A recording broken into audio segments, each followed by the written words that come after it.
Vamos a narrar un poquito qué es lo que escribió Héctor de Mauleón. Héctor de Mauleón. ¿Sí? ¿Quién es Héctor de Mauleón? Héctor de Mauleón es un periodista, columnista que escribe creo que 2 o 3 veces a la semana en el Universal. Así es. Tengo entendido que ha hecho varios libros. He leído alguna vez alguno de sus artículos, no he leído ninguno de sus libros, pero es un periodista de mucho renombre a nivel nacional. Sí. El caso de él también es impresionante porque él vive en el Estado de México. Por sus fuentes tuvo información de Tania Contreras, que era pues cercana a Américo Villarreal, y que resulta que su cuñado era director de aduanas, creo que en Reynosa, y todo salió porque cuando fueron infiltrados los documentos de la Secretaría de la Defensa, salió a relucir un oficio en el que una autoridad de muy alto rango del ejército informaba a otro elemento del ejército de que se estaba cometiendo delitos respecto al huachicol. Entonces, esta señora, pues su pariente está metido en ese rollo del huachicol, y al parecer también tiene un pariente que tiene nexos con un cartel, y aparte ella trabajaba directamente con Américo Villarreal. Entonces, Héctor de Mauleón escribió un artículo el 1 de mayo de este año, diciendo, oye, bueno, esta señora al parecer tiene estos vínculos, estoy recalcando al parecer, porque no va a ser que después nos quieran denunciar a nosotros por violencia política, porque ese es el problema. O sea, ahora hasta hacer una crítica o decir algo ya es violencia, ¿no? Porque de todo se violentan. Entonces, no tiene nexos con esto, al parecer es cercana a Américo Villarreal. Entonces, ahorita que estamos en plena elección judicial, pues obviamente es muy probable que quede con el puesto, ¿no? Claro. Y así fue. Ahora es presidente del Tribunal Superior de Justicia de Tamaulipas, una persona que definitivamente es allegada al gobernador, no hay una independencia entre el Poder Ejecutivo y el Poder Judicial, y que porque están demostrados los nexos con el pariente que trabajó en aduanas y que permitió cosas del huachicol, porque no lo dice Héctor de Mauleón, lo dice el ejército. Claro. O sea, estoy entendiendo que Héctor de Mauleón escribe una columna en donde relaciona a Tania Contreras, que era candidata a magistrada del tribunal en ese momento, y que la relaciona con el gobernador y el cuñado. Y el cuñado aparentemente estaba relacionado con una red de corrupción en donde se implicaba la cuestión del huachicol, y entonces eso es lo que dice. Y un grupo delictivo. Eso es lo que dice Héctor de Mauleón. Sí. Citando las fuentes del ejército aparentemente. Sí, ¿no? Exactamente. Entonces, el 1 de mayo, fíjate, es importante hablar de las fechas. El 1 de mayo sale en el Universal esa nota. Esa columna. El 6 de mayo ella mete su denuncia. Su denuncia. Y a él dice que está en su casa bañándose o estaba haciendo algo, y dice que el perro empezó a hacer ruido, que por el perro se dio cuenta que tocaba en la puerta de su casa. Entonces, cuando abrió, le estaban notificando, o sea, como no abría, había una persona del INE ya pegando la notificación en la puerta, que eso también es, a ver, vecinos, si no hay nadie en la casa, te lo dejan pegado allá afuera para que los vecinos se den cuenta que, fue notificado por violencia política en razón de género, ¿no? Y él vive, y eso es lo que él dice, o sea, yo vivo en el Estado de México y fueron a mi casa particular por un asunto de Tamaulipas. Entonces al principio dijo, bueno, ¿y cómo saben dónde vivo?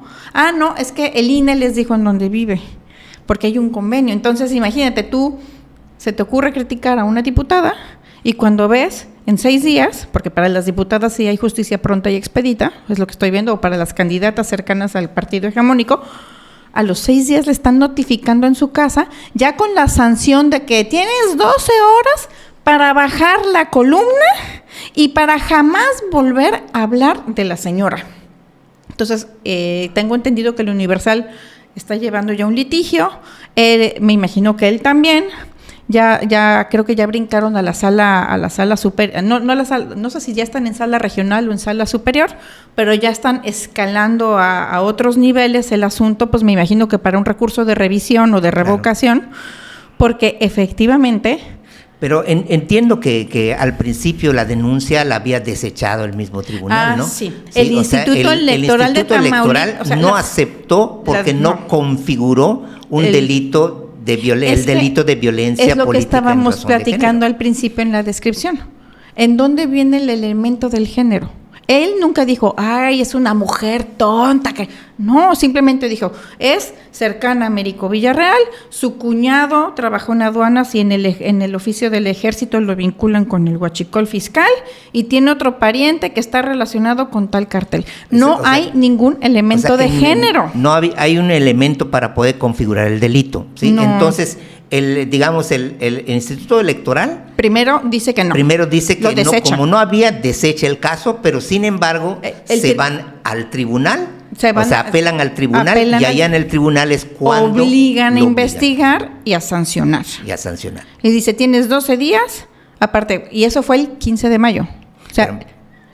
Entonces estábamos en que el Instituto Electoral ya había desechado el caso y se fueron al tribunal y entonces obligan a investigar. El tribunal, obliga entonces a hacer la sentencia en contra de obliga a la autoridad a terminar de investigar, porque en materia electoral el Instituto Electoral local es como el Ministerio Público, es quien investiga y recaba las pruebas. Y ya que tienen las pruebas, ¿no? La fiscalía tiene las pruebas, se las pasa al juez de lo penal para que emita la sentencia.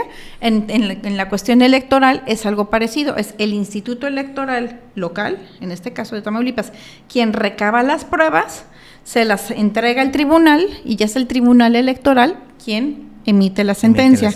Entonces el tribunal obliga al Instituto Electoral a investigar, a que le dé las pruebas y el tribunal dice sí, violencia política en razón de género, cuando en este caso no se configura la violencia política porque no hay un elemento de género. Claro. Y no hay también, ella dice, es que me está menoscabando porque estaba yo en campaña. Sí, estaba ella en plena campaña judicial, pero no hubo un elemento de género. Claro, sí, yo hasta donde entiendo es lo fundamental es el elemento de género, que se esté... Sí, nunca dijo, es una mujer que se acuesta con fulano o porque es pariente de no sé quién y ella no tiene inteligencia, pero su pariente es importante, no dijo nada de eso. Correcto, y a él entonces también lo sentencian, ¿sí? Por el tribunal, sentencia de Héctor de Mauro y León para que... El 15 de mayo, o sea, fíjense, rapidísimo. 1 de mayo se publica el artículo, el 6 de mayo ella mete la denuncia y el 15 de mayo le están notificando que fue... que fue declarado culpable de violencia política en razón de género y que tiene 12 horas.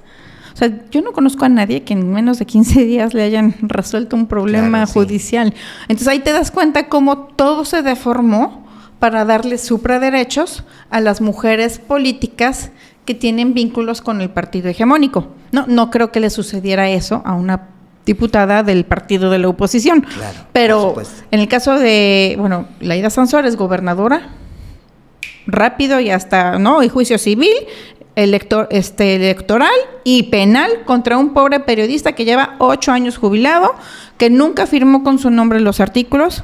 En algunos de los artículos sí hay cuestiones de género, en otros no, pero ahí ponen 20 artículos como si los 20 tuvieran y una carga, un castigo excesivo de 2 millones. Claro. En el caso de Héctor de Mauleón no hay elementos de género, pero pues ya O sea, pero los castigos para él sí fueron inscribirlo al... Todavía no. ¿Por qué? Porque brincó a la sala regional y él dijo en una entrevista que cuando la sala superior le diga, él acatará. O sea, porque le preguntaron, oye, ¿ya bajaste el artículo? No ha bajado el artículo sigue en línea en el Universal. El Universal también se está defendiendo porque quieren sentar un precedente a favor de la libertad de expresión, claro. Porque es un artículo que está escrito por una persona que es respetuosa. Claro, y además tengo entendido que no solamente él protestó, sino hubieron organismos, digamos, nacionales, artículo 19, algunas asociaciones estuvieron protestando porque se ve a leguas que se está utilizando esa figura para censurar, para perseguir, para censurar, para callar a una persona que está haciendo una crítica política, como miles de críticas políticas se han hecho y se siguen haciendo, y allá está el fundamento de lo que es la libertad de expresión. Y yo sí invito a quienes nos escuchan que por favor investiguen porque este personaje de Tania Contreras es un personaje muy oscuro. O sea, ya cuando uno se pone a checar en las notas informativas de distintos periódicos, o sea, la vinculan con muchísimas cosas. Entonces dices, no hubo un elemento de género, es una crítica fundada o una denuncia fundada, y le están dando la razón a una persona que no lo tiene para callar una voz crítica. Y eso es peligroso, no para Héctor de Mauleón, es peligroso para Héctor de Mauleón, para todos los periodistas y para todos los ciudadanos y para todo México. Claro. O sea, es muy peligroso que se callen las voces que están apuntando a un problema real. Claro. O sea, están apuntando a un problema real. Incluso el de Campeche, en muchas de las críticas que él hace, tiene toda la razón, ¿no? A lo mejor uno que otro adjetivo calificativo, pero no es para que le roben 2 millones de pesos, ¿no? Nada más es para que, oye, critícala, pero no digas que tiene demencia senil o que labios hinchados, o sea, ¿no? Porque cuando haces una descripción del cuerpo de manera peyorativa, sí hay un elemento de género, claro, ¿no? Yo nunca he escuchado que a un hombre le digan, ese hombre tiene los labios hinchados de tanto botox, ¿no? Claro, o sea, sí. A las mujeres sí nos pueden llegar a decir esas cosas, que hay hombres que se inyectan botox, pero pues no me ha tocado ver que critiquen a uno por botox.